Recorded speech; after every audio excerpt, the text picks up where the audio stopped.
신비 생물견.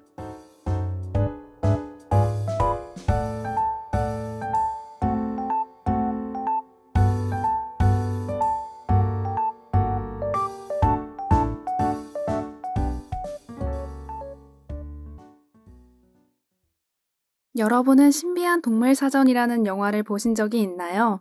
이 영화에 등장하는 동물들은 하나같이 특이한 외형과 습성을 가지고 있습니다. 현실의 자연에도 영화에서처럼 신비한 생물들이 존재하는데요. 어떤 특이한 생물들이 있을지 궁금하지 않으신가요? 안녕하세요. 신비생물견의 아나운서 이유진입니다. 신비생물견은 특이하고 신비한 생물들에 대해 소개하는 프로그램입니다. 신비한 생물들의 세계로 지금 함께 떠나볼까요? 과학에서는 돌아오지 못하고 모든 생물학적 기능을 잃는 것을 죽음이라고 부릅니다.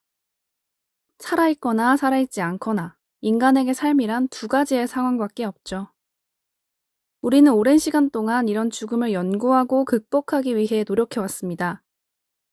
이런 인간과 반대로 지구상의 어떤 생명체들은 삶과 죽음을 애매모호하게 만드는데요. 오늘 이야기해볼 주제는 제10장, 죽은 뒤에도 살아 움직이는 생물들입니다.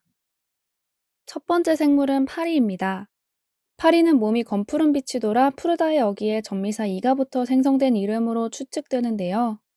파리는 죽은 후에도 머리가 붙어있을 때처럼 활기차게 움직이며 날거나 걸을 수도 있습니다.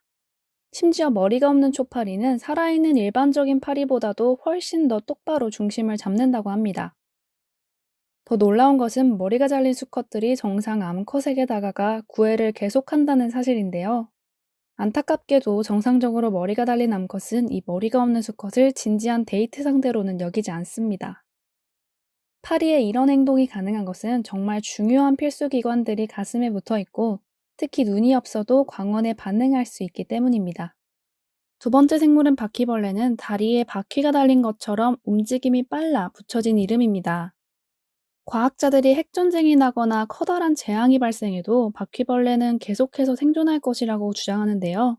곤충은 혈관이 광범위하게 퍼져 있는 것이 아니기 때문에 머리가 없어도 주유장기에 산소와 영양분을 공급하는 것 정도는 특별히 어려운 일이 아니기 때문입니다. 바퀴벌레는 머리가 잘리는 동시에 목에 혈관이 막혀 치명적인 출혈이나 저혈압도 생기지 않습니다. 또한 바퀴벌레는 사람처럼 입이나 코로 숨쉬지 않고 특별한 나선형 기관을 통해 숨을 쉬는데요. 이 숨구멍은 바퀴벌레의 복부 측면, 즉 옆구리에 위치하기 때문에 머리와는 상관이 없습니다. 또한 바퀴벌레는 한 끼만 먹어도 몇 주 동안 버틸 수 있는데 이런 식습관이 그의 생존력을 높이는 데 크게 기여한다고도 볼 수 있습니다. 세 번째 생물은 방울뱀입니다. 꼬리 끝에 있는 방울을 흔들어 소리를 내는 방울뱀의 방울은 허물을 벗을 때마다 끝마디가 벗겨지지 않고 공간이 남으며 만들어집니다. 사실 뱀은 죽은 것과는 무관하게 무서운 생명체죠. 방울뱀은 먹이를 아주 빠르고 쉽게 해치울 수 있는 능력을 가지고 있습니다. 방울뱀의 위력에 대해 한 가지 에피소드가 있는데요. 어느 날 정원사는 정원에서 일을 하다가 방울뱀을 발견하고 망설임 없이 그의 머리를 잘라냅니다.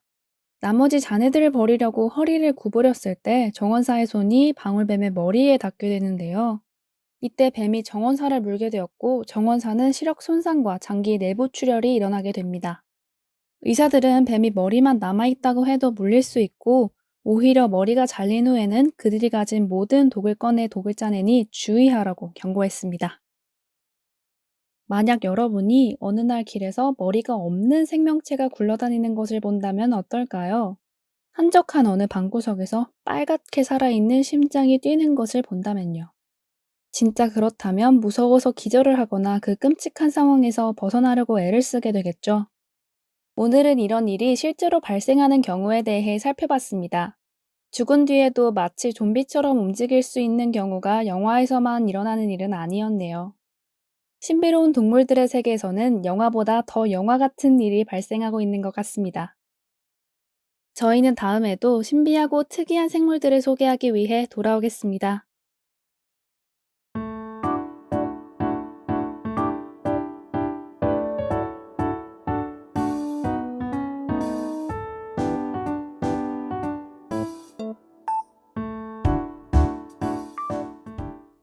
신비생물견 지금까지 제작 진행 및 기술의 이유진 아나운서였습니다.